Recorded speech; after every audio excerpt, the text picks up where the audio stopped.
For this card, I'm going to be using a mix of some of the different collections from Daisy May Design. So the first one is going to be the Afternoon Tea die set with the coordinating afternoon tea stamp set. So that's the teacups, the teapot, the glass jar of macaroons as well. I'm going to be using the celebration cake die set along with the same coordinating stamp set as well. So that's that yummy birthday cake. And then I'm also going to be using the sweet treats die set alongside the stamp set too. With these, I'm also going to be using the doily stencil also. This is going to create the background for my card. So my card is a 6x6. It's ivory cardstock and I've got a circle aperture just cut into the centre of it. And I'm going to place my stencil over this circle as central as I can. And I'm going to put some ink through that stencil. Now, it might be a good idea to just use some low tack tape and tape your stencil to your card base where you can to hold it still so that you don't get any movement.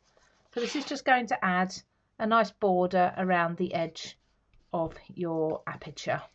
And because I'm using a brown, this is going to look, it's going to have a bit of a vintage look.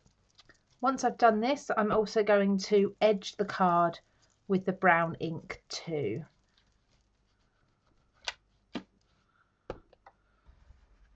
So I've gone around the entire edge with the brown ink. I'm just going to lift off my stencil and my tape so you can see that effect around the edge. Now, just to enhance that a little bit further, I'm going to take my brown ink pad and go around the centre of the aperture with quite a bit of ink in there. It's quite dark. Just being careful not to smudge your ink from your doily as you work round. That should be drying pretty quickly.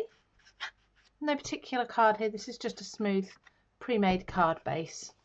And then I'm also going to very lightly brush around the edge of my card too to tie everything in and really give this card base a vintage look. So I'm going to pop this to the side and do some stamping now.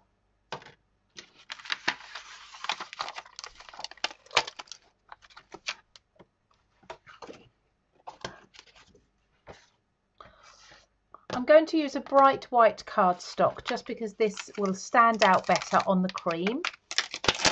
And I'm going to start with the sweet treats, the jar of sweets there. Really yummy, actually. Makes me want to go to a corner shop and buy some sweets by weight. We've got lollipops in there.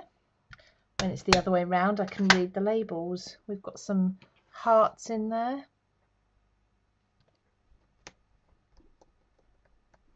Press that down all over to make sure everything's contacting the paper. There we go. Oh, we've got jelly beans as well. That's lovely. So I'm going to do a few different stamps using some low tack tape. I will use small amounts to tack down the dies just to make sure that they don't move. So we can cut all of these at once. We need to put the teacup and the teapot and the saucer down. Then on this side we do have the handle that we can add.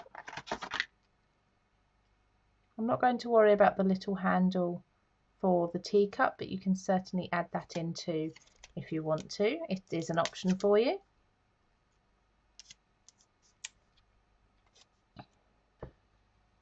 So I've die cut all of these pieces. I can just pop them out now, just being careful of where you've taped them down. So it's easier to pop them out from the reverse there. And you can later on take all the tape off of your dies and place them back. So I've got my 4 images.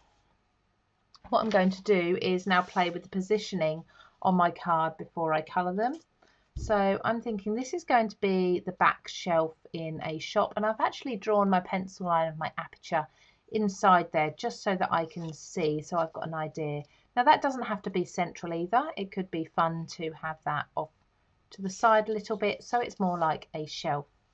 And then at the front here we're going to need to have our teacup and saucer, our glass of macaroons, and I think if we bring these along a bit we can have our cake here like so. Lovely. I think I'd be happy with that positioning. So what I'm going to do now is I'm going to go and get my pencil crayons and I'm going to colour those images in, and then I'll come back and we'll put these on the card together. So now that I've coloured in my 4 stamped images, just with pencil crayons or watercolour pencils, I need to attach them to my card. So what I'm going to do first of all is I've decided that I'm going to have my card open this way rather than at the side, and I'm going to put my shelf of with the jar of sweets in the background as high up as possible while still being able to easily see everything there. Now this needs to be put on with a wet glue, so I'm going to use my white glue here.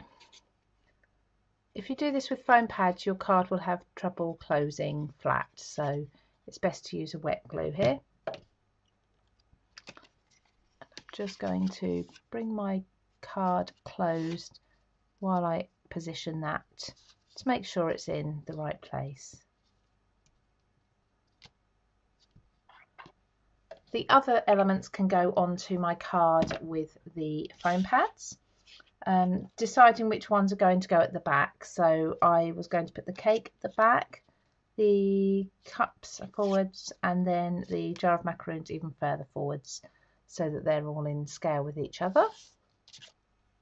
I can also add a little bit of glue just to the handle there of the teapot, so where this jar overlaps that will stick, that will hold, and everything will be stuck together. So then we've got our dimensional card. It's really, really beautiful, lots of layers, really pretty, and you can make this for an invitation or a celebration, whichever you want to.